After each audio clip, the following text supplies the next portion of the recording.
اور جب ہم نے فرشتوں سے کہا کہ آدم کو سجدہ کرو تو سب نے سجدہ کیا مگر ابلیس نے نہ کیا. بولا کہ بھلا میں ایسے شخص کو سجدہ کروں جس کو تو نے مٹی سے پیدا کیا ہے. اور ازراہ طنز کہنے لگا کہ دیکھ تو یہی وہ ہے جسے تو نے مجھ پر فضیلت دی ہے. اگر تو مجھ کو قیامت کے دن تک کی مہلت دے تو میں تھوڑے سے شخصوں کے سوا اس کی تمام اولاد کی جڑ کاٹتا رہوں گا. اللہ نے فرمایا یہاں سے چلا جا.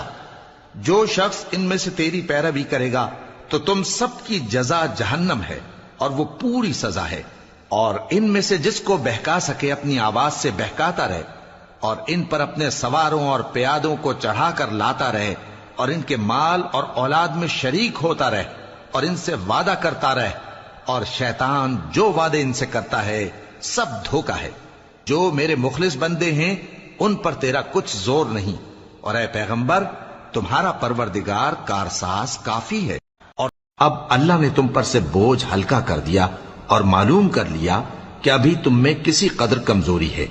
پس اگر تم میں 100 ثابت قدم رہنے والے ہوں گے تو وہ 200 پر غالب رہیں گے. اور اگر 1000 ہوں گے تو اللہ کے حکم سے 2000 پر غالب رہیں گے. اور اللہ ثابت قدم رہنے والوں کا مددگار ہے. پیغمبر کو شایع نہیں کہ اس کے قبضے میں قیدی رہیں جب تک کافروں کو قتل کر کے زمین میں کثرت سے خون نہ بہا دے. تم لوگ دنیا کے مال کے طالب ہو اور اللہ آخرت کی بھلائی چاہتا ہے.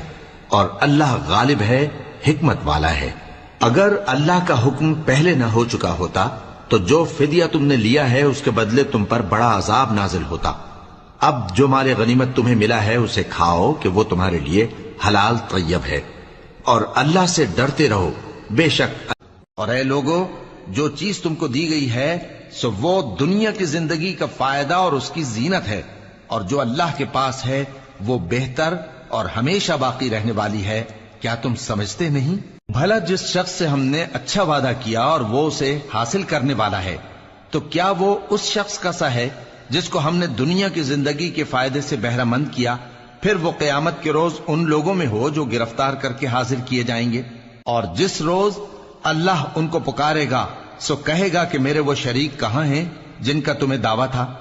تو جن لوگوں پر عذاب کا حکم ثابت ہو چکا ہوگا وہ کہیں گے کہ اے ہمارے پروردگار، یہ وہ لوگ ہیں جن کو ہم نے گمراہ کیا تھا، اور جس طرح ہم خود گمراہ ہوئے تھے اسی طرح ہم نے ان کو گمراہ کیا تھا. اب ہم تیری طرف متوجہ ہو کر ان سے بیزار ہوتے ہیں، یہ ہمیں نہیں پوچھتے تھے. اور کہا جائے گا کہ اپنے شریکوں کو بلاؤ، سو وہ ان کو پکاریں گے تو وہ ان کو جواب نہ دے سکیں گے. اور جب عذاب کو دیکھ لیں گے تو تمنا کریں گے کہ کاش وہ ہدایت یاب ہوتے. اور جس روز اللہ ان کو پکارے گا اور کہے گا کہ تم نے پیغمبروں کو کیا جواب دیا تھا تو اس روز ان پر خبریں بند ہو جائیں گی، پھر وہ آپس میں کچھ بھی نہ پوچھ سکیں گے.